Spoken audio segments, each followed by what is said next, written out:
Perhaps you've seen a video like this one that seems to show the waves present when guitar strings are strummed.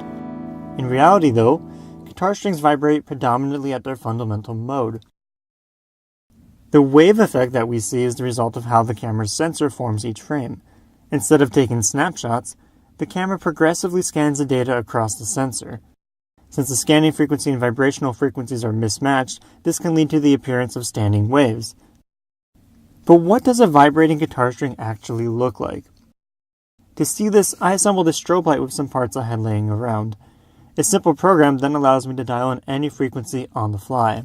The purpose of the strobe light is to freeze time without needing an expensive high-speed camera. Things get rather interesting when the strobe frequency is matched to some periodic motion. In this example, the scene is only illuminated at the peak amplitudes. This actually happens so fast that we see a wave apparently frozen in time. If we offset the frequency just slightly, we can get the appearance of slow motion. One neat result is that we can now use the strobe light to tune a guitar. When the note's a little flat, like in this case, the string moves slowly, but as we get closer and closer to the target note, that motion ceases. Though the fundamental mode dominates, there are other modes present on any vibrating string.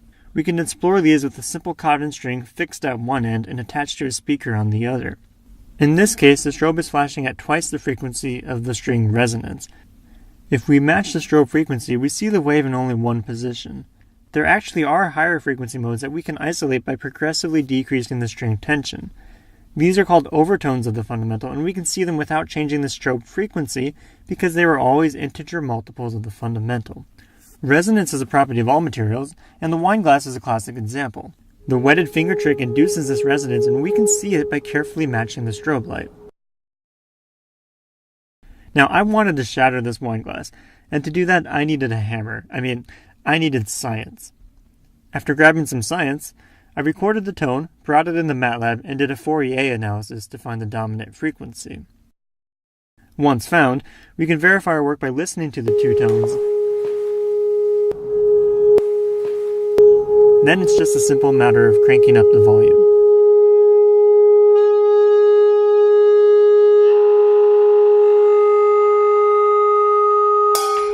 Wow, that was neato.